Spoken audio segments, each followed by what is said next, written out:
Representation has been done to the parliamentary committees, faith-based leaders. Because if I am in leadership and people speak to me the way the Conference of Catholic Bishops spoke, I would actually be worried. The PCA bishops and all these people, if you are a leader and your religious leaders in your country speak to you the way these leaders have been speaking, you of course to be concerned and do the right thing. But it's abundantly clear they don't care. They just simply don't care. They're playing for one thing: survival. And nothing matters. Independent institutions will be abused. Security sector institutions will be abused, so that one end is achieved: political survival. Unfortunately, the cost is very high. So I take this opportunity, painfully and sadly, to convey our condolences as a party to those who lost their lives yesterday, including a Form 3 student. That's how low we have sunk. Then urge my colleagues in the opposition that that time now has come when our sense of commitment to opposition unity is going to be tested. Our sense of patriotism is going to be tested. Our nerves are going to be frayed. Our patience is going to be taxed. And the temptations even to split us are real. What gift could you give this government than seeing opposition leaders either calling each other names in public? We as Jubilee are determined to stay in this for the long haul. We will play our even we ourselves do not like, or things that table and discuss them. We will not fall into the trap of breaking the first commandment when you are at war: thou shalt not turn fire on your compatriot.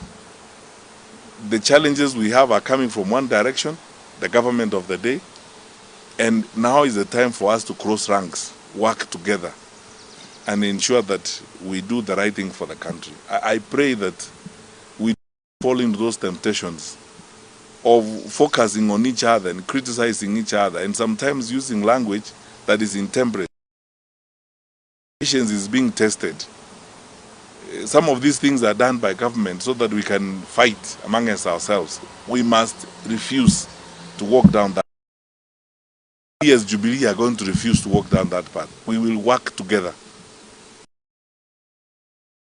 to ensuring that unity prevails, to ensure stay together and move forward to deliver this country challenges it now faces.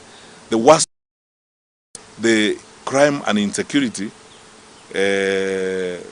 initiated, supported by elements of government.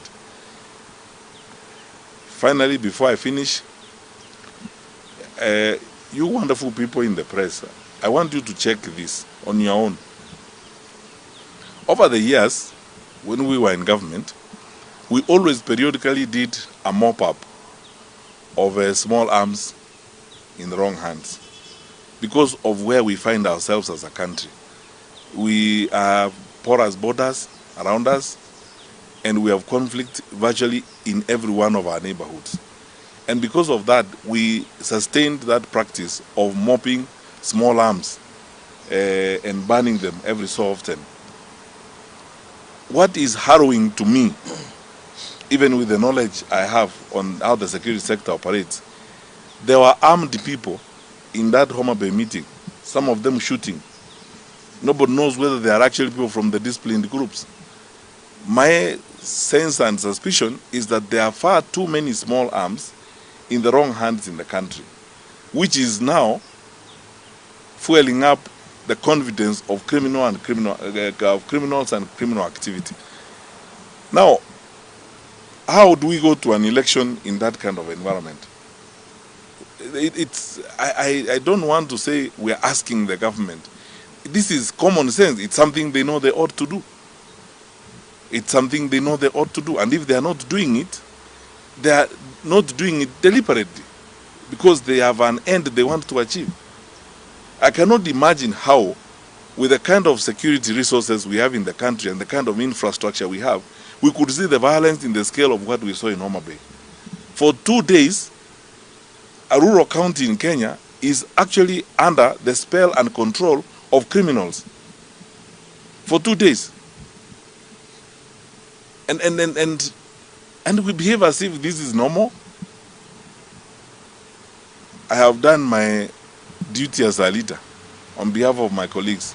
I have pointed out to the country and I have warned that we have begun our final descension into chaos and anarchy in this country. The question is, what are we going to do as a people? My suggestion is we will have to sit down, consult all actors and choose which path we are going to follow. Because we are beyond that idea of saying we condemn what happened yesterday. We are beyond condemnation. That's what we do every time. And they know, I want to tell fellow Kenyans, people know that I usually speak bluntly this way. Let's stop this pretense. You know, we are not dealing with a normal situation now in the country. We are not. Where? When you see those kinds of things happening, and who will tell me who?